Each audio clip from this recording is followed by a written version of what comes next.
What's up, everybody? Welcome back to the Things You Don't Hear in Church podcast. My name is Ethan. My name is Derry. And guys, you know the deal. You know where to find us. But if you're new here, because quite a few of you are, we're on YouTube, iTunes, Apple Music, Spotify, Instagram. Every week I mess up and say iTunes instead of Apple Music. You know, it's because no one uses Apple Music. And I didn't know they changed it. That's how much I don't use it. But we're on social medias. You know, we're on Instagram and YouTube mostly. So if you're trying to get a hold of us, you want to DM us your hard questions or email us, you can go ahead and do that. A lot of good comments on the most recent last week's podcast regarding Mormonism. Tons of great comments. So thank you guys for being nice. It's like that video has like some of the most nice comments we've ever received. Usually we get people mad at us. Wouldn't be expected. No, not at all. You know, one time someone commented, probably my favorite hands down comment of the mean category. Someone said, "I was going to give you guys a chance, and then you morons opened up your mouth and I realized you have," and it's something like that.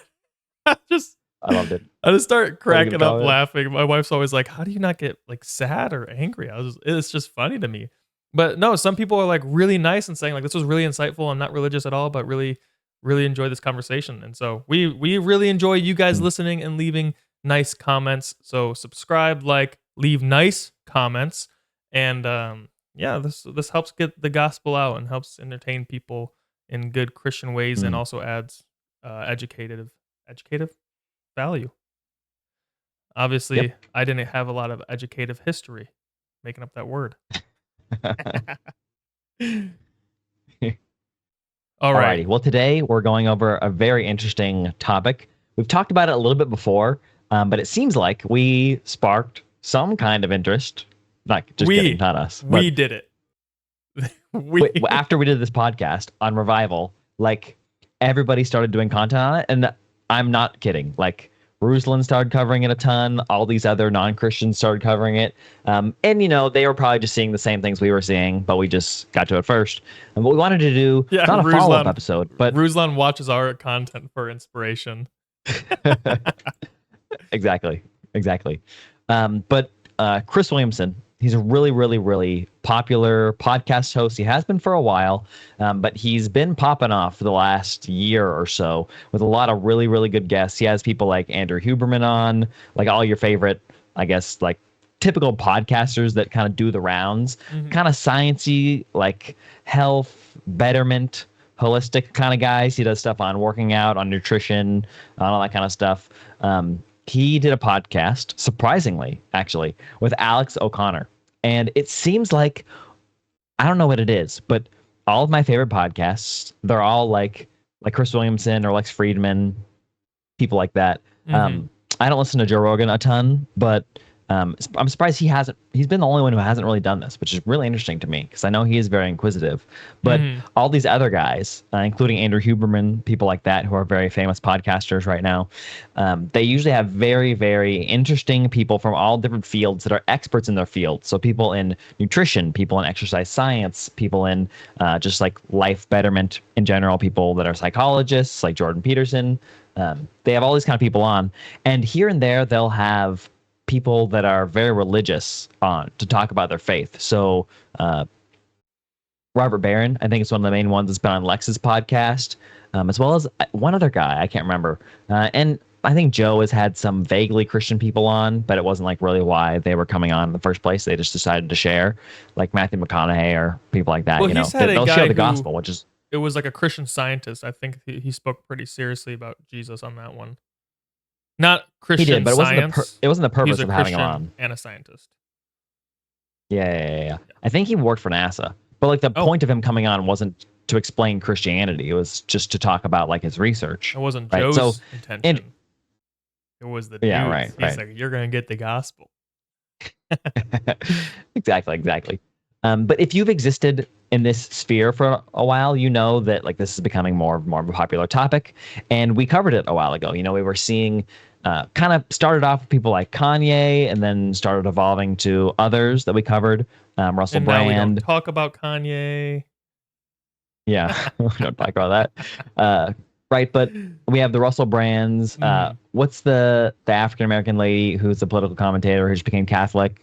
I forget her name. Candace Owens. Candace Owens, yeah.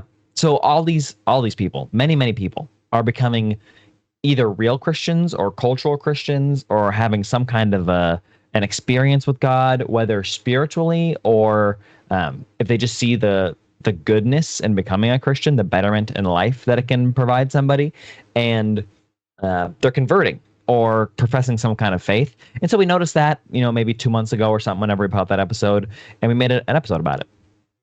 Well, if you've existed in the Christian space for a while and you're interested in apologetics, I don't know how you would have missed it, but there's this guy named Alex O'Connor, and he's probably one of the nicest atheists out there that goes on all the Christian apologists channels. I've been watching Alex and subscribed to him for probably 7 or 8 years at this point. He's a really nice guy. He has a lot of very challenging questions for Christians. So if you want to be challenged in your faith, he's somebody that's good to watch when he goes on Christian channels. Obviously not a Christian. Obviously, if you're not prepared for serious questions about your faith, you're doubting your faith, maybe not a great person to watch if you're not secure in that. But because of his education, he has a degree in, I'm not sure if it's in theology or in the Bible, New Testament or Old Testament, but he was an atheist. He was going on all these channels, and he decided, if this is going to be my main place of study, and he really liked philosophy. He's like, I might as well get a degree in it to really make sure this is not what I want to believe. And so he got a degree. I believe he got a degree. At least he was at school last time I checked, which was 2 or something years ago when he was talking about it. Anyways, all that to be said, he went on Chris Williamson's podcast, and we're going to do a reaction to it. The name of the podcast is Why is Cultural Christianity on the Rise? And man, me and Ethan listened to this podcast in its entirety. And I skipped around a little bit then, just on some of the Gnostic Gospel stuff. I've researched into it way more than I think Alex could provide. And so way more than Alex I didn't really want to researched it. Derry could teach Alex. No, Alex has probably done more. Alex has probably done more research than me, but I've just listened to people that are far more qualified to talk about it than Alex. And I don't have time to listen to an hour on the Gnostic Gospels when I just don't need to, if you know what I mean. Yeah. I don't know if you guys have ever studied those, but they're not the most interesting thing in the world. Anyways. The questions asked on this podcast from these perspectives, because both of these guys are agnostics or atheists, the questions asked from their perspectives were fascinating to me and to Ethan. And so we wanted to cover it. We wanted to see and show you guys the perspective of 2 atheists talking about the rise of what we consider to be some sort of revival, whether cultural or actually spiritual, which we hope it would be. So we're going to watch some clips, react to their content. But before we do that, Ethan, do you have anything to add to all that? Alex O'Connor has always engaged with Christianity, like you mentioned. He was on someone else's show. He's talking to the guy from Unbelievable, which is the UK's version of Capturing Christianity or something like that. If you're familiar with that Christian-based channel, talks to a lot of guests. He was talking to him about Christianity. He's talked to Jordan Peterson at length, which we've covered as well. And so, it is something to take notice of, that there's so many people who are becoming cultural Christians. He's going to name drop a couple of them, so I don't need to do that. But yeah, without further ado, let's get into it. We are at 1 minute and 51 seconds, and we're gonna watch till about 2 minutes and 30 seconds or something like that. But we've been seeing this strange reverse phenomenon emerging, where you've got people who like the fruits but don't even believe in the existence of the tree. So usually the criticism is look, you love the tree, but you're not producing the right fruits. But in this case, you've got an emerging class of thinkers who are unwilling to say that they believe in the actual truth of Christianity, and yet are at least Christian adjacent or sympathetic to Christianity, or kind of a bit depressed about the fact that everyone isn't Christian anymore. This is your Douglas Murray's, Konstantin Kissin's, Jordan Peterson to some degree. Andrew Huberman? I suppose, but then he does say he actually believes in God, right? Okay. Because so maybe he likes the tree, but the fruit is... Yeah, I mean, I don't know if I don't listen to much Huberman, but maybe his fruit is fine. It's very Christian. I don't really know. But But in the case of these thinkers, the reason they're interesting is because people talk about them all the time in this Christian revival phenomenon. Okay, so he dropped a couple there. I was waiting till he was going to say Richard Dawkins. I think that it would probably be too long until he does later on until he says it. Yeah, but yeah. So Jordan Peterson, Chris chimed in with Andrew Huberman, and this whole discussion of people like the tree, and they don't have the fruit, or they like the fruit and they don't have the tree. And if you listen to Alex, I believe he says that the tree might be like actual belief in Jesus or a God, and then the fruit would be the moral effects that has in the world. So the question they're diving into and trying to answer is, okay, it seems like there's a lot of people going to Christianity, and not just like everyday lay people. Like I know in France they're having a lot of people turn to Jesus right now, and not like the underground church in China or Iran, but like big name celebrities or well-known atheists are saying, I'm a Christian now. Richard Dawkins saying he's a cultural Christian. And the whole thing is like, okay, what is that? What are we talking about? What is actually happening? Is this people coming to faith in Jesus, or is this people looking at Christianity and saying, ooh, I like my life when I live by Christian values? And it seems like it's probably the latter.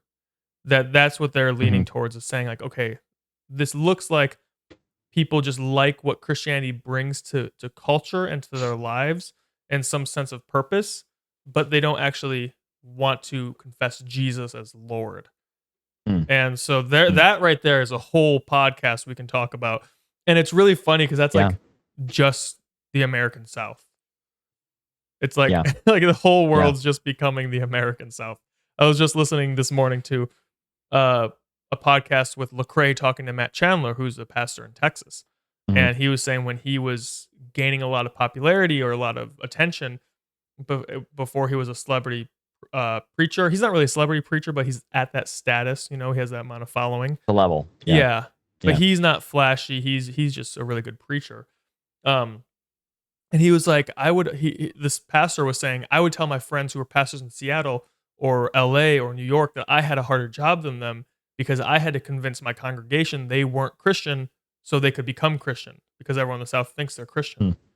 And it's like that idea they like the fruits of Christianity. They like what Christianity brings to their life. But is Jesus Lord? Because that's what it means to be a Christian, is that Jesus is the Lord of your life, and you lay your life down before him. You don't just, oh, that's a good set of rules, and I'm going to live by that, you know? I love it. This all goes back for me to stuff that Alex has talked about as well on his channel, what we've talked about, and what's a really big part of whenever I teach apologetics.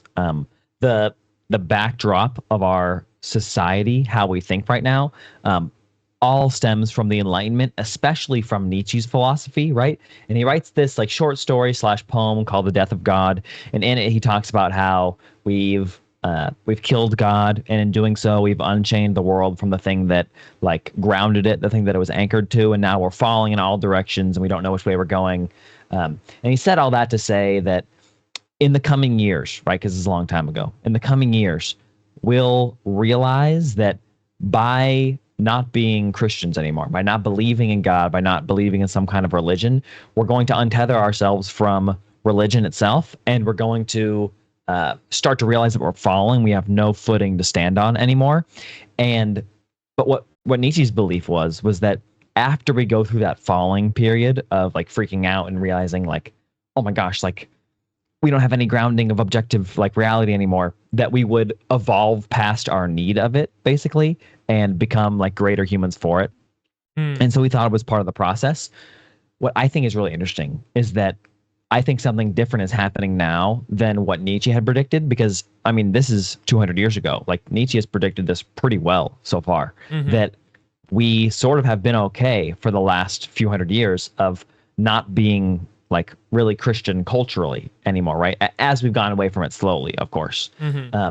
We've been cool with having the freedom of like, yeah, I can live with who I want to live with, and I can do whatever I kind of want to do, and I can be a vaguely moral person because I'm still standing on the grounding of like Christian fundamentals culturally, right? When it comes to how I run a government and how I treat people and how I respect people and how I act and how I think, right?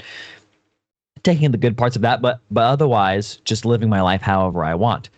And we've philosophically gone past that point to a much more radical and, I guess, normal extreme endpoint of that religious, like genuinely religious viewpoint, that there is no God.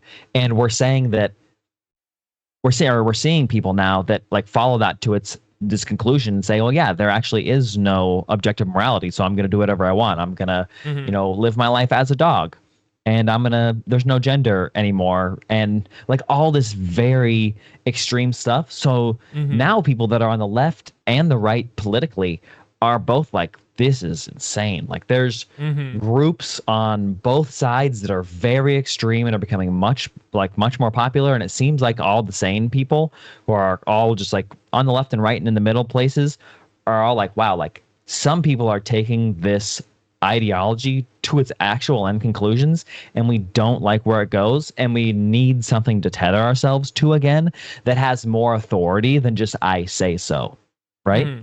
And so it seems like that's kind of where it's coming from my perspective, and what I think Alex and what this podcast is kind of saying is that people want that kind of security again, because at the beginning of the podcast, they start off and they say, yes, there is some kind of revival happening.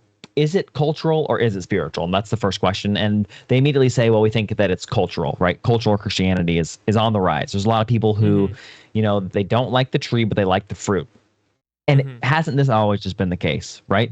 Even for Christians, like you said, in the South, people don't like the tree. They don't want to be tethered in the easy things of life to any kind of moral standard. They want to be able to, sleep with who they want to sleep with when they want to, and spend their money how they want to spend it, and not have any like moral obligations necessarily, but still be a nice person and treat people well and have a purpose to their life and all that kind of stuff, right? They want the things that feel good within Christianity without the restrictive parts of it that they don't like necessarily, right? Yeah, and there's I believe it's Scott McKnight. He's friends with John Mark Comer, and they did a podcast during COVID called This Cultural Moment. And they also talked about this, and they called it absolutely perfectly. And this guy's Australian, so maybe Australia, as far as this mode of thinking, is a little bit ahead of America. I don't know. America 2.0. Yeah. Australia's just like they do whatever we do. Yeah, it's like America. It's like America but with accents, and they don't get any of the crap that America gets. I'm like, you guys are just as crazy as us. You punch kangaroos, and we go jump on alligators. It's Yeah. So, anyways, same. Yeah, same. But this guy Scott McKnight, I think he's a doctor, so I don't want to say guy. He's really well credited, but he says that we're living in a post-Christian culture where people want the kingdom without the king. They want all the benefits of the kingdom of God, the love, the joy, the peace, and then they don't want to submit to the king. And you can't have that. And that's the thing, that the people are searching for so much meaning, so they're coming back to Christianity, and maybe a cultural Christianity, probably a lot actually becoming Christians as a result of people like Jordan Peterson engaging with this. I met people in the Middle East who were like, I became a Christian because I listened to Jordan Peterson's Genesis lectures. It's crazy. Like, that's amazing. Yeah. And so that definitely, like, people are getting saved and God is using it. But those people who are lacking purpose and just trying to come back to Christianity or come to Christianity for the first time for the like, oh, I like the fruit of it. It's good to practice these things. If they don't have Jesus at the center, they're going to end up where they started. And so I'm saying this as a warning, is like, we're kind of in the middle of in the beginning, almost maybe, I would say we're still in the beginning culturally as a planet of this Western Christian cultural revival. And it's like, look, if you watching this are part of that, if you don't have Jesus as your Lord and Savior, you're going to not find purpose in just doing these tasks that are good. Yes, they're good. Yes, it's good to be disciplined. It's good to be nice to people, but you need a grounded why, and a grounded why is only an absolute thing, which is God. It's not like because I like it. That's not grounded. Because whenever your likes change, then your lifestyle will change.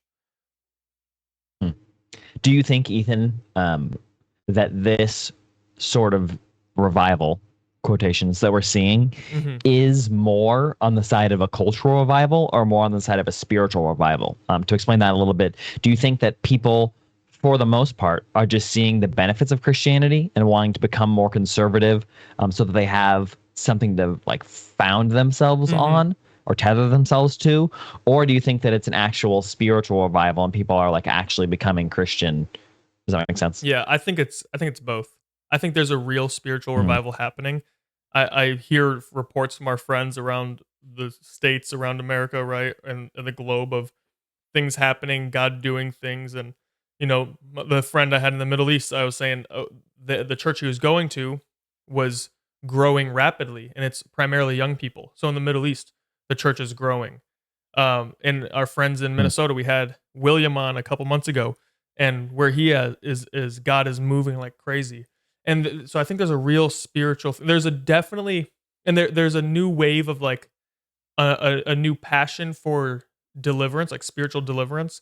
That's getting more traction with Isaiah Saldivar and some of those people who are bringing deliverance back into the mainstream Christianity, where we can't forget about the spiritual reality of demons affecting people. So we see a spiritual revival in ways, and I think the culture seeing that and probably wants part of it, where it's like, oh, cool, like people are becoming Christian. Oh, this, and then maybe part of it I think is becoming trendy, which becomes cultural Christianity. But I wonder For sure. if the cultural Christianity has demonic roots, where maybe the devil's like, oh, there's a real spiritual revival happening. Okay, or maybe there's a real spiritual revival about to happen, because I know like in France, tons of stuff is happening. I already mentioned that, but it's like I'm like 90% sure about that. So if I'm wrong, that's fine. But it's like if there's a real spiritual revival happening, it would make total sense that the devil would try to throw some cultural Christianity in there, so people think they're okay with God. People are trying to be nice to Christianity so that they don't actually get saved, and they think they're okay and they actually are still not good with God. That I'm like, when I hear that and I think about like, okay, cool, if I was the devil, what would I do in this situation? You're not going to try to attack Christianity straight out, like, and maybe you're going to throw a couple of salts and maybe that's it, but the best lie is 99% truth. So if the devil can make a cultural Christianity happen to try to like taint the actual Christianity, that could make sense. But I also think God is stronger than that, and God works in the midst of that, and real people are getting saved. And maybe this cultural Christianity is not even demonic at all. It's totally possible that this is just a byproduct of a real revival, where real people are getting saved, real people are getting set free, and there's a real turning to Christ. And then it's just having these ripple effects in culture, and that could be the cultural Christianity. So, it could be demonic, it could be not, but like Paul says, some people preach Christ selfishly and some people preach him honestly, but as long as Christ is preached, I'm happy. So I think God will save people through the cultural Christianity, even if the devil would try to co-opt it for his purposes. What do you think? Cool. Thanks for asking. I think that I didn't forget this time. Yeah. I think that it is two things.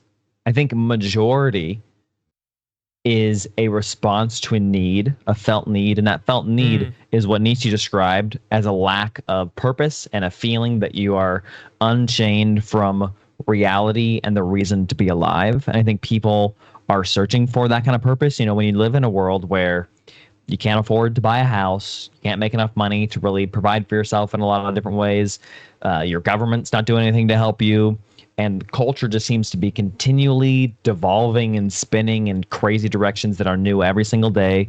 And all the countries around you, it seems like there's just war everywhere. And, a lot of it's perpetuated to scare you from the news cycle. When that's happening, you can feel like you're falling in all directions at once, like Nietzsche says, right? Especially with a lot of the moral and ethical things that are going on that are new and confusing. It can cause a lot of people to reach out and search for some kind of foundation, which again is maybe why some people are reaching for a more historic Christianity, like Catholicism or Orthodoxy.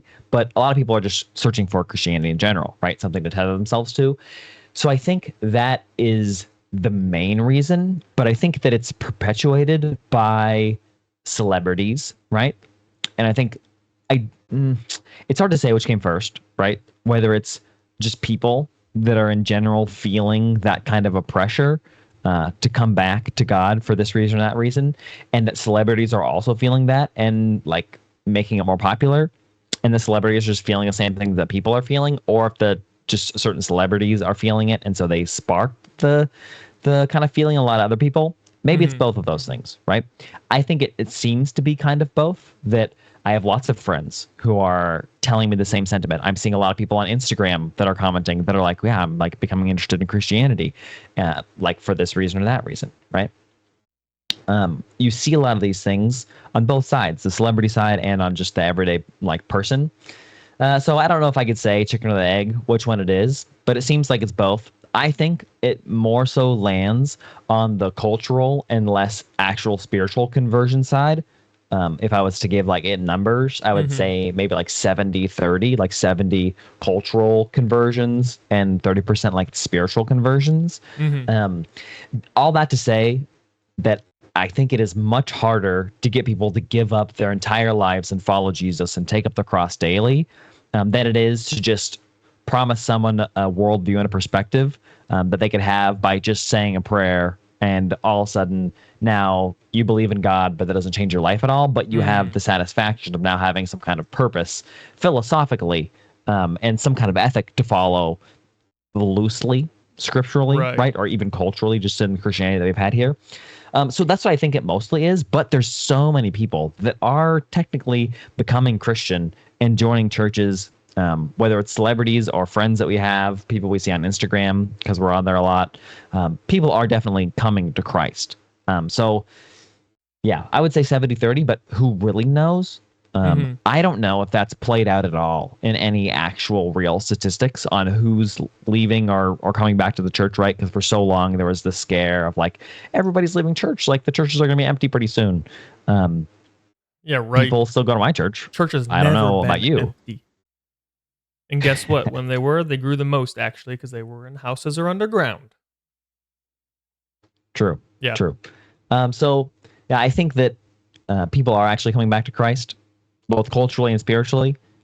And just like these two gentlemen said, like Alex said, even if people just like the fruit and they don't like the tree, if you were going to try to eat the fruit, you're going to see the goodness of the tree here or there, right? And so some people are going to see the goodness of the tree and ignore it and be like, no, I'm good with my cultural Christianity. And some people are going to not be able to ignore the, like, and they're not going to be able to ignore and be intellectually dishonest to say that I could have the fruit without acknowledging the power of the tree to give me the fruit in the first place, and have to actually acknowledge that God is the one who set up and established all of these ethics, the thing that created them, the thing that gives them purpose. Like a lot of people are going to follow that to its logical conclusions, just like they've seen the logical conclusions of a world without God, and they're going to actually become Christian. So it just kind of depends from person to person, I'd say. Yeah. Yeah, that's good. All right, should we move on to the next timestamp? The next clip. Why is this happening? Why is this happening? What has occurred recently that's caused Christianity, cultural Christianity, this sort of revival of it, utilitarian Christianity, if you want to call it that, which I quite like as a term? Yeah, there are a few things for this, functional, utilitarian, practical Christianity that isn't an affirmative set of truth claims, but rather a sort of protective cloak to be worn. It's more like Stoicism. It's a cultural thing, yeah. The cultural Christian. I mean, think of Richard Dawkins. Loves going to Evensong, likes a cathedral, thinks that God doesn't exist, and that the Christian stories are ludicrous fantasies. This is your cultural Christian. Why are they beginning to re-emerge in droves? For a few reasons. First, new atheism either creates or describes this vacuum of spiritual ungroundedness. You don't need any of this religion stuff. I know that it's obviously evolved in the human psyche for some reason. And every single human society we find, doesn't matter where we look, they all have some kind of sense of the numinous, some kind of distinction between the sacred and profane. Numinous, the sort of, you could say the transcendent, something that sort of sits above and beyond, a little bit sort of mystical, a little bit sort of out there. You know when you ask somebody if they're religious and they say, no, I'm not religious, but I'm spiritual. And you're like, what the hell does that mean? And they're like, I just sort of believe in like something. So, well, I believe in this microphone, I believe it exists. So what do you mean? But they're sort of getting at this sort of ethereal other, this something, right? And every society, wherever we look, societies develop this feeling. And that there's clearly something intrinsic to human nature that drives us towards this religious impulse. But the new atheists come along. That's good. There's something in us that drives us to a religious impulse. That's something that I really appreciate that he said that, because when people say, "Oh, I'm not religious, I'm spiritual," I'm like, "No, you're religious." I think in our culture, religion just has a bad connotation because we've seen, religious establishments fail us time and time again. Um, which is, it is what it is. People are people and all in process, and some religions are wrong, and so you're definitely going to have problems there. But for the Mm. Christian world, right, we're all in process, and sometimes we make bad decisions, and those decisions hurt people, and we have to pick ourselves up, repent, and forgive, and take the consequences of our actions and move forward. Um, you know, hopefully no one feels too triggered after that, because you could spend we've done so many podcasts on what to do when Christian leaders fall. Anyways, with that being Mhm. said, people don't like the term religion, so they try to say they're spiritual, or like Derry was mentioning earlier, they don't want to be tied down, restricted to the to the demanding parts of Christianity, which are actually the best parts of Christianity.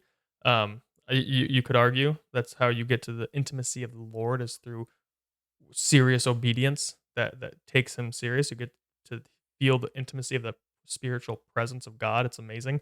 But Derry, what are your opinions on this last little bit we watched about why this is happening in the new atheism? Yeah. Alex thinks, as he said, that it's a response to, I guess he sort of puts it politically, and we're going to get into a little more of the politics later on. I think that's one of the last clips that we have.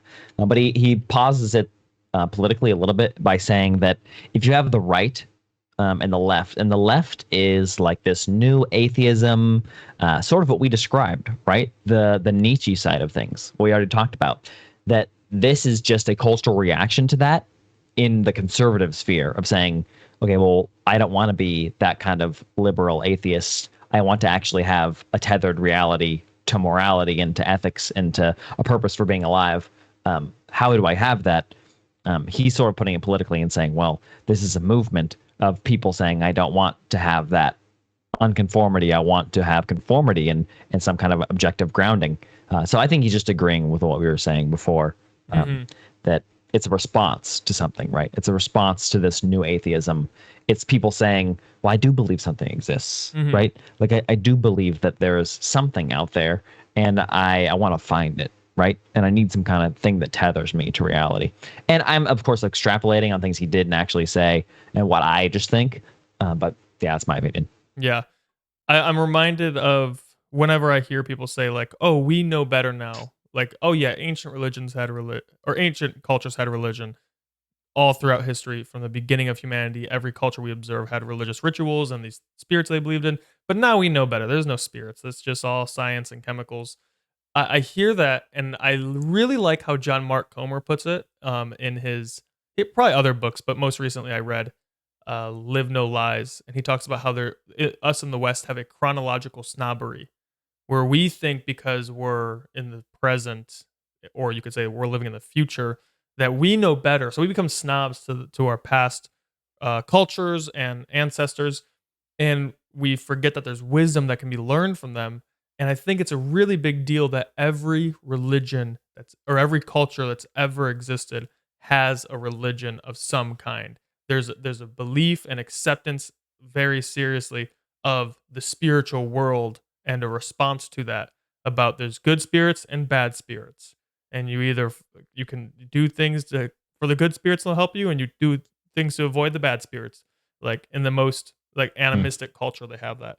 And even getting away from grounded religion in the East, they have even ancestral worship. So they believe the spirits of their ancestors live on, and they help them, right? So there's always this acceptance of spirituality in every culture across the world. So I think that one is just, as an apologetic, I think that's a big evidence for the spiritual world. And then from there, you just talk about which one is the correct one. But yeah, this response to new atheism, I think we tried that for a while. I think everyone tried living by their subjective standards and got burnt out. We're seeing a cultural, spiritual burnout of like rampant anxiety and substance abuse and all depression, burnout, whatever you want to say. Hustle culture tried to solve people's Mhm. problems, and people are like, it's really hard to start a business, and then they burn out, And then they tried going. I want to wake up at 4 a.m. Yeah, I don't like the grind life. And then they tried everything, and they come to no avail, because that's just what the world that's not of Jesus offers you, is these things, these empty promises, right? And Jesus says, "All who are weary, come to me and find rest. All of you who are heavy laden, come to me and find rest." And so I think people seriously did that and like, oh my gosh, this is real. But then probably also culturally, people are like, oh, I'm anxious. Maybe I should try to follow Jesus's ways, and maybe I'll find rest that way. And they probably are. Like, very seriously, they're probably finding some serious amount of rest, because when you do the things of God, you get specific results. Like, if you love your neighbor ideally will love you and they'll treat you better. If you respect people in authority above you, you're going to get promoted probably faster. So if there are real life applications and results of following Jesus. And I think the reason we're seeing this kind of little revival that we're talking about, our cultural Christianity revival, is because people have tried other things and found that they've been lied to. So it's almost like a pendulum swinging to the other side. Does that make sense? It's kind of like, we're kind of like watching the culture live out the story of the prodigal son. At least in the West. Yeah, in a way. Like, we had hundreds of years of Christian history. We left it, got our butts kicked by life, and came back and said it'd be better to be in our Father's house. But the problem is, we still, like we said earlier, have to submit to our Father's authority. And God will accept us back just like the prodigal son, but we got to seriously return. Let's go to the next clip, because I think it speaks really well to continuing this conversation. Sweet. We're going to be at 23:48. Has Christianity gone soft? We've spoken about how sort of the atheist side coming in is assessing religion, specifically Christianity, with perhaps less of a fine-tooth comb. In order for Christians to say, with open arms, we permit you, person who does not have an active belief in God, in the resurrection of Jesus, in many of the things that are important to faith, and you just said that would have been heretical. Is this both sides nerfing the bar that they need to get over, one in order to believe and the other in order to accept? Maybe. There's also the difference between like the Christian religion as practiced in the history of the Christian church, with a particular emphasis on like modern Christian Europe and how it behaved. There's that kind of Christianity, and there's the kind of Christianity which is like emulating the figure of Jesus, which is, I think, the important thing. So, for example, has Christianity gone soft? Well, consider the Christianity of the Crusades versus the Christianity, the sort of lukewarm, half people don't even believe, like less than like 1% of the population are going to Church of England churches, Like, yeah, that's definitely gone soft, but arguably the kind of either military or strong-armed Christianity that emerges in the history of the Christian church is itself an inappropriate hardening of the Christian message. Right? The figure of Jesus. Like Christian relativity. Like yeah. All right, Derry, you want to take the reins on this one? I love that. Alex is so good at describing Christianity in a fair way. Like, he doesn't make fun of Christians for either extreme, right? He says, what is the softening of Christianity? Because on one hand, if you're going to call those people that are just cultural Christians, normal Christians wouldn't call them Christians. Like, that's completely heretical. Like, they're not right. Christians. Which is right. Yeah. Like, anybody who's a cultural Christian now, they're not going to church, right? And they probably still believe all the things that they want to believe that the culture has to believe about LGBTQ stuff and all those issues, right? They're keeping all of those beliefs with the grounding of the philosophical meaning and morality that they can kind of comes along with that. Sorry. And on the other hand, he's like, yeah, governments have just co-opted Christianity. At the end there, he was, and if you keep listening, he says, governments have just co-opted Christianity to do whatever they want with it, right? To whether be nominal or to use it for political or militaristic gain, right? With the Crusades and stuff like that, kind of what he ended off with. And so both of those things, both of the being too soft and being too hard with like the military with the Crusades, are both perversions of Christianity. And the true version of Christianity, like Alex said himself, is emulating Jesus Christ, right? Now, what Alex also says is that, overtly says, is that you cannot emulate Jesus Christ by being a cultural Christian. Like, you cannot just say, yeah, I believe in God, and be emulating Christ, right? if you read the Bible, emulating Christ means laying down everything you have, selling, like if you're the rich man, selling everything that you have, leaving behind father and mother who have just died, right? And following Christ, like literally giving up everything for him. And that's not what people are doing that are cultural Christians, right? Christianity is serving them in a certain kind of way, just like Christianity serves the military when they want to do the Crusades, right? Mm-hmm. It's just serving them. It's just another perversion, in a sense, for people who aren't truly emulating Christ. Mm-hmm. Yeah, and we see bits of this, I think, in the scriptures when Jesus is performing all these miracles and he's feeding thousands and thousands of people. And he wants to know who's really with him. He had thousands of people, mm-hmm. thousands, back in 2,000 years ago, year one mm-hmm. of modern times, you know, and more like year 32, but whatever. If you want to get really mm-hmm. accurate, it could be like 39 or depending. Yeah. Side tangent, in my BCC, my 3-month Bible school I did, I went down a rabbit hole about when Jesus was born and found out there's a debate whether it's like 3 BC or like 4 AD. And for like a mm-hmm. couple days, I was like, why is it not 0? He's the guy who changed it. Like, mm-hmm. just make it 0. But anyways, so we see cultural Christianity, cultural followers of Jesus who want to come to him for the benefit, but aren't sticking around for when things get confusing or hard. And Jesus knows this. He exposes this, right? And he's with his people, and he sees thousands of people on the hill, and they're all ready to eat. He's been doing miracles. They want to see the show and everything like that. And he looks at them and says, "Eat my body and drink my blood." And everyone is confused. Everyone's like, what is he talking about? And it says they mm-hmm. all left except for like 70. Like, this guy went from thousands, and when he did the feeding of the 5,000, that just was the men. So imagine one guy mm-hmm. having like 10 to 18,000 individuals walking through the deserts and sitting on hills to listen to him speak, hopefully get fed, and see cool miracles. And then he says, "Eat me and drink my blood."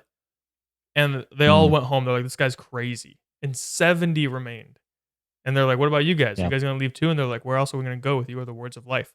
So that's a really small percentage of people who really saw what Jesus was doing and were really committed versus a culture who was there for the benefits and wasn't there when it got hard, mm-hmm. wasn't there when it got confusing, didn't truly know Jesus, right? And so I think we see that, and it's like, is Christianity going soft? I don't, it depends on it depends on how you define soft, because you could say, oh yeah, we're going soft because we permit so much sin in our churches and we're not calling things out. And, you know, baptism's so easy. Back in the day, if you wanted to become a Christian, they took you through like a couple month long course to really make sure you're counting the cost, and then they baptize you.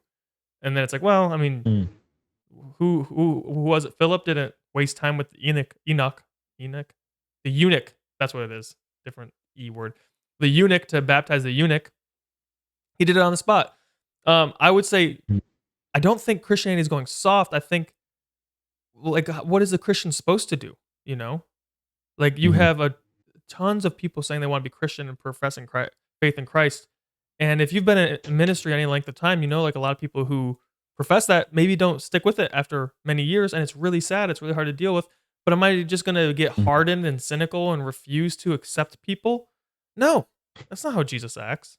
You know, you're like, yeah, everyone's welcome. Everyone's welcome. And then time will tell who's real. And you got to have that attitude of like, you know, it's okay. So has Christianity gotten soft? I don't. It would depend on what you mean. And I would say yes and no in different contexts. Mm-hmm. I was listening to a preacher talk last night, and I disagreed with something he said. He said, as many preachers do, that we're living in unprecedented days, right? Days that are extremely wicked and evil. And I don't know if I could disagree more with that sentiment. Like, yeah, we're living every preacher.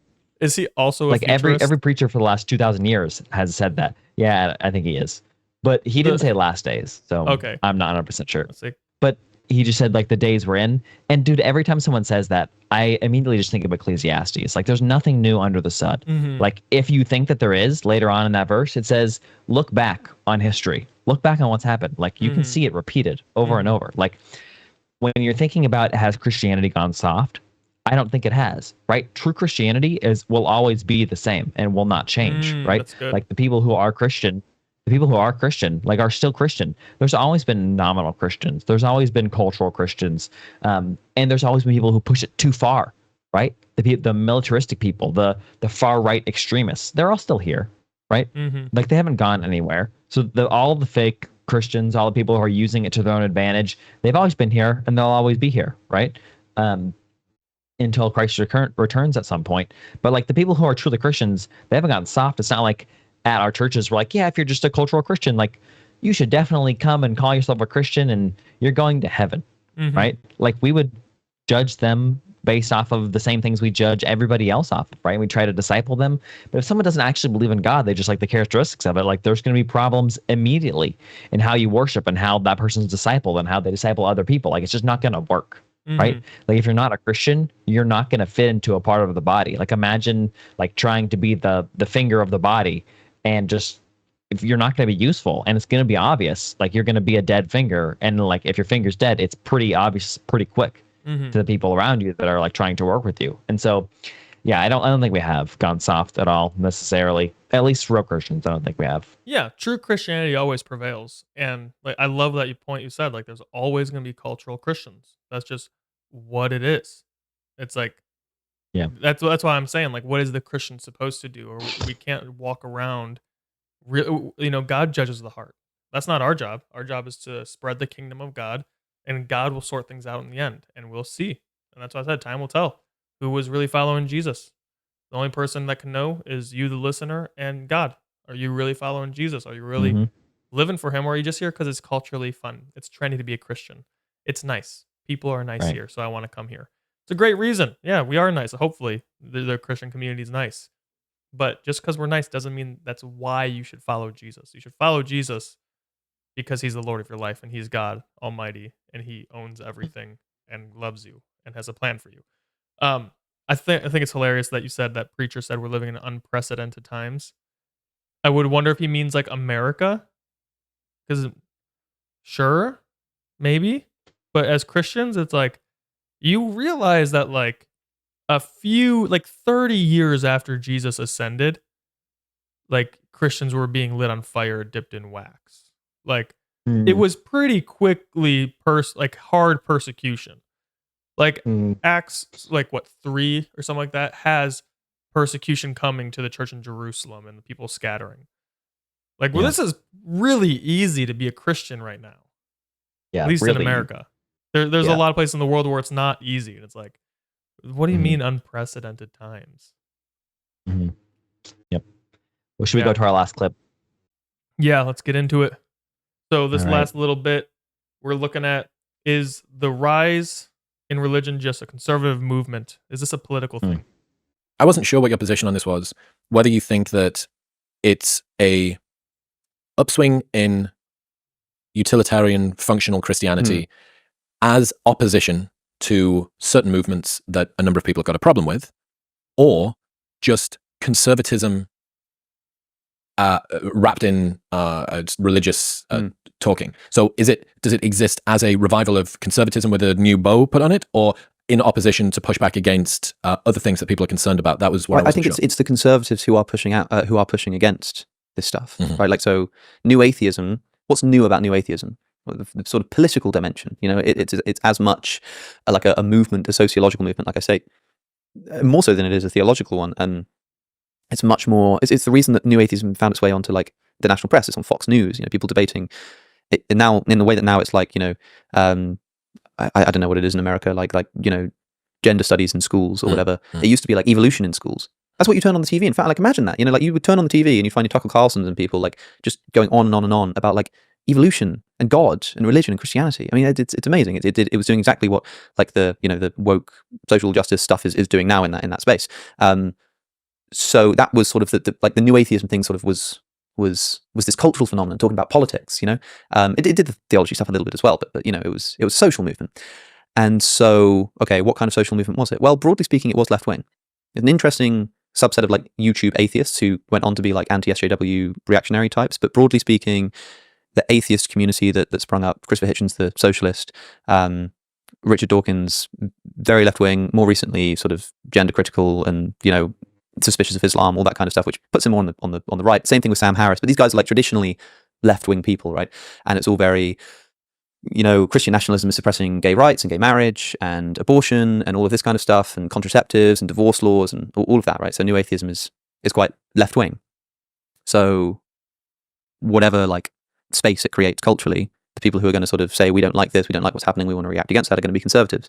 So like in other words, it's like it's both. I think it is in many ways a reaction against this vacuum, but the people who are reacting against that vacuum are going to be probably more or less conservatives. They used to call. All right, there we go. Is this just conservatives trying to win back this political sphere? That's a really good question. I have some opinions, but Derry, you want to share yours first? Yeah, as I said, and the second thing that we talked about, I do think that this is like a 70-30 kind of thing of 30% actual spiritual revival and 70% just a cultural Christianity. And that cultural Christianity is heavily wrapped in conservatism in America, right? Because Christianity is tied partially ideologically to Christianity, mostly in just the sociological differences in how parties vote, because a lot of people are just like one or two issue voters, and so a lot of people that are Christian will just say, well, you have to vote on whoever, for Congress or for president, just based off of like the most important issues. And for a lot of Christians, that's mostly like abortion and like maybe LGBTQ stuff, and at times, I don't know, Israel or something like that. Who knows? When in reality, Israel, most of politics is much broader than that. So most people do see it just as a cultural phenomenon, and because Christianity is tied sociologically so tightly with conservatism in America, a lot of the cultural rebound, as we said, is already tied to politics. And as Alex showed in the second clip and now, like new atheism is very much tied to the socialism and the gender stuff, and like the left-wing politics. And this resurgence of cultural Christianity is tied to conservatism and the right a lot more, which is why you see a lot of these politicians just blatantly coming out and saying, yeah, like I'm a Christian nationalist. Which goes against our Constitution, by the way. Like, you should be a Christian nationalist. It goes against the Constitution? Yeah. Like our Constitution says you can't be a Christian nationalist? Yeah, it's baked into, like, the founding of freedom in our country. I understand the concept of, like, the separation of church and state. But I'm asking, does the Constitution literally prohibit any politician from being a Christian nationalist? Well, of course you can say whatever you want. Okay. Right? But saying that one religion or one ideology has to rule our nation is against the freedom that was set up by our founding fathers. It's literally like the freedom point of religion. America, yeah, and you can't have freedom of religion if you live in like a nationally Christian nation. You're free to believe whatever you want, just in prison. That's awesome. I love that. So yeah, it is very heavily tied to Christianity, to the right wing. But does that mean that's all it is? No, right? I think, like I said, there is a large spiritual revival actually happening too. A lot of people are coming to an awakening and saying, wow, like we do need this like mooring to actual morality and actual ethics and actual purpose, reasons to exist, right? Like, why am I going to continue suffering and grinding if like it's just for nothing? You know what I mean? Once I've had my fill of pleasure and it no longer satisfies me, what will I turn to? And that's what a lot of people are finding themselves with. So yeah, for sure it is tied to the right. But what do you think, Ethan? Well, I think the right conservatism is like traditionally associated with Christianity. But also there's aspects of the left that are Christian as well. Like the left brings to the table standing up for social justice and combating any possible systemic racism or anything like that. Anything that's like hurting another person, like the left has a pretty good way of being compassionate, and Christians should, take from that. And Christians should also take from the right this idea of like ownership of property and things. Like you can own things. Like the reason one of the 10 commandments is you cannot steal. That implies you own something and you can't take what's not yours, right? So as a Christian, you can't just like say, "Oh, I'm this political party because I'm a Christian." It's like, well, that what you're indirectly saying is the opposing party is demonic. Like that's not gonna, and there's evil on both sides. So as Christians in politics, we got to have that understanding. We've done tons of podcast episodes on that. You guys can go watch those. But I'm not surprised if there is people in like the UK or America who are conservatives looking at this and looking for an opportunity to win back the power of the vote or win back the power of the people. For us in America, it's an election year, so it makes a ton of sense that this is happening. Trump kind of pretends to be a Christian every time he's campaigning, where he's like talking about like Bible verses and just saying random stuff that doesn't even know what he's talking about. And someone said like, so right. When was the last time you read the Bible? He's like, "Oh, I can't remember, but I love it so much." And then one video, he's like, "What would I ever need to repent for? I can't think of anything I need to repent for." It's like, that's not what Christians say. Okay. And so because it's an election year and we have a bunch of craziness going on, I'm sure the right is trying to figure out how they can get people on their side to vote with them again. Does that make sense? Now, with recent things Biden's saying, I don't think they need to do the religion card. They just show videos of Biden speaking and calling his vice president Trump and calling the president of Ukraine Putin. It's insane, So there's other they don't need to pull the Christian card, but maybe it is. Maybe the right is trying to do something with that. If they are, they are. I don't know if I would say this is purely that. Like we said, like I like your wording of like 70-30 or whatever percentage you want to throw on there.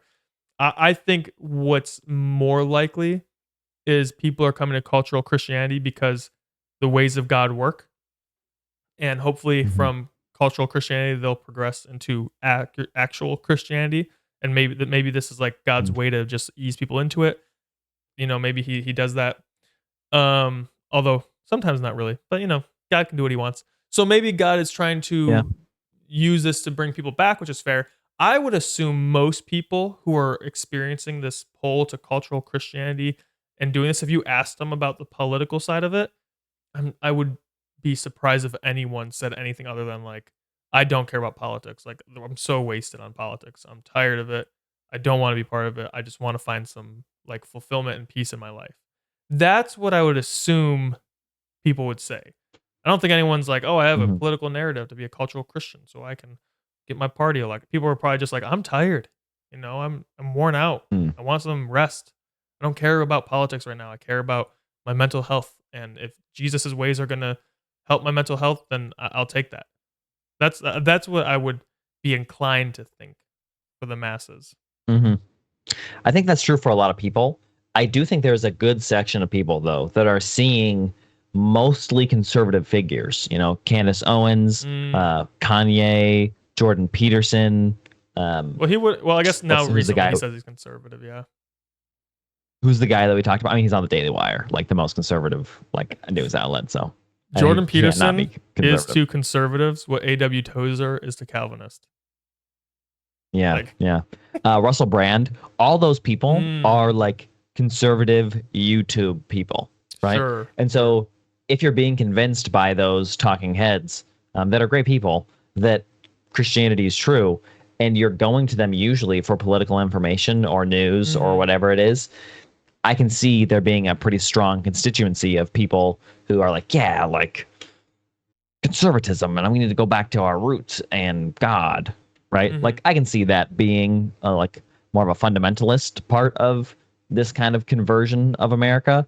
But for sure, like you said, there's a large group of people who are tired of politics who just want to hold on to something that that actually can found them instead of just being tossed around by the waves of subjectivity.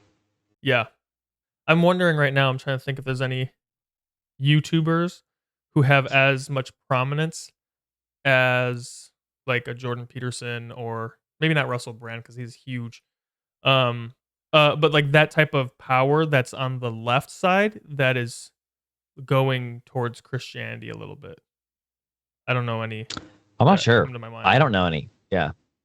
Yeah. I do None know come a to my lot of mind, the although Go ahead. I do know, like, not all of those people we mentioned are solely on the right. They tend more right, but even like Russell Brand is very not like mainstream conservative when it comes to a lot of his views, right?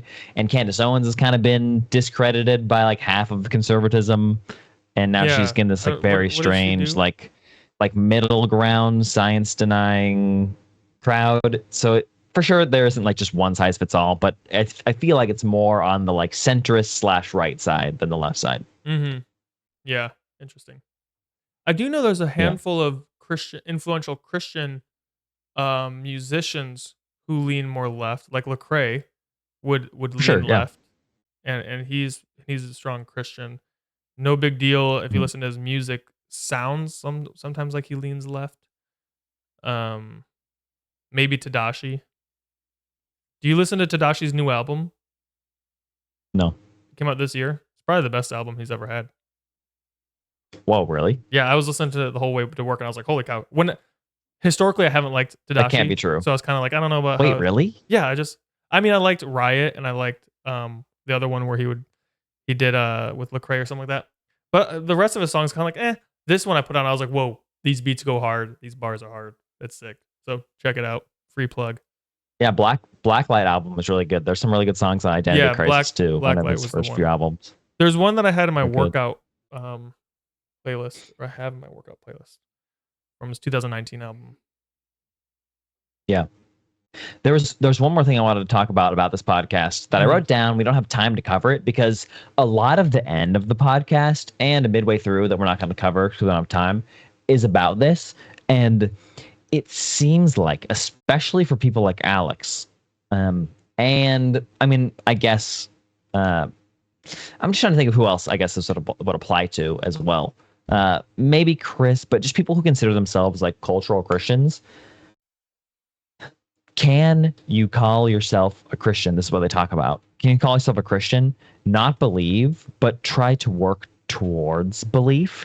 And they get into all the nuances of that. So I would recommend you just go watch the podcast to kind of see where they go with it. Although their conclusions are we're still going to be atheist. Their idea was like, can you be a cultural Christian and be an actual Christian? And if not, can you move towards actual belief when you don't believe by being a cultural Christian? And I think for sure there is a process there in becoming a Christian, and that you could move from cultural Christian to actual Christian. But it's a great conversation. What do you think, Ethan? Then I'll give my thoughts. I think it's definitely possible that you go from cultural Christian to Christian. It's harder to go from, I know I'm an atheist, but I'm going to call myself a cultural Christian because I like what this does for my life, and then go to Christianity. From there, probably a lifelong process, because I find this is not true universally, but maybe it is. But I don't want to make a total blanket statement that is not accurate. But it seems like a lot of atheists, or at least new atheists, have no room for any type of faith in their worldview, where it's like, because and we on this channel love to talk about there's logic and hard reasons, hard, strong, good reasons, philosophically, historically, and logically to believe in the Christian God. But the Bible also says that without faith, it's impossible to please God. And so I think if you're a cultural Christian and you're an atheist, if you're like, oh, could I ever be a real Christian? It's like you have to let go of this demand for absolute certainty, as far as like, I need hard evidence. Like, I can show you, I can prove this microphone's a microphone by giving it to you, plugging it in, and recording my voice and showing you, right? Like, there's hard fact. I can prove what an apple is by, taking it down and inspecting what it is and tasting it and see, oh yeah, that's an apple. I can't go into nature and find a piece of God and tell you this is God. That's not how it works. You know, and it's like we believe in numbers but we can't prove numbers exist. And so we have these abstract concepts that we use to make sense of the world, and God is not an abstract object, although we imagine him abstractly, if that makes sense. Like we can't physically go get him, even though he actually exists. And so to be a Christian demands that you have faith, and you kind of have to throw your hands up and say, I don't know everything, but all these arguments make sense, and I'm going to follow God. So that would just be a really long journey, probably really hard. But also we serve a powerful God who can do anything. Like Alex O'Connor could have a total road of Damascus moment where the Lord wakes him up and like just blows him away, and he's like, I don't know what to make of that. You know, that's where Jordan Peterson was for a long time. Like his wife had a crazy cancer, and then she started praying and following Jesus and said, by my birthday next year I'll be better. And on the day that she said, she was better. And Jordan Peterson, like even still probably is processing that, where he's like, I don't know what to make of all this. I don't have no idea how to understand the world in this way. Like that blows everything I ever knew about reality out of the water. So yeah, the Lord can definitely move on people's hearts, but also that's another aspect. So this is why we don't have time to get into this, because now we're getting into soteriology and how people are saved. Because another aspect is you can only really come to God if the Holy Spirit's drawing you. And so what do you do with that? You know, like if the Holy Spirit's not lifting people's veils and uncovering and opening their eyes to the truth of the gospel, what do you do? You know, and then it's like, wait, are we Calvinists? No, I'm not. But it's like that's a part of Scripture that seems to be pretty clear. So ultimately, yes, you can go from cultural Christianity to Christianity. Mm-hmm. And maybe it's up to the Christians to pray that happens. Yeah. A lot of what Alex was trying to say, and Chris, was like, can I force myself to believe? Like, can I call myself a cultural Christian and see the value in it and believe, because I don't believe right now? Mm-hmm. And that was kind of the process they were going through.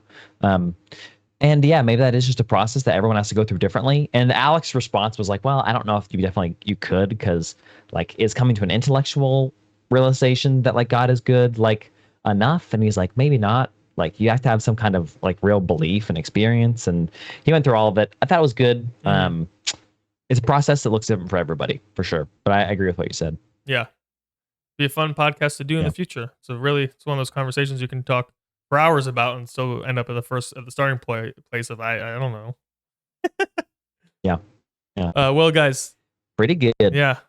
Thank you for watching this week's episode. Thank you if you left nice comments already. Keep leaving nice comments. It helps us feel good. Like this is adding value to you. Also, if you add mean comments, it still helps the algorithm. So go ahead, throw them out there. But have a great week, and we will see you next time. Adios.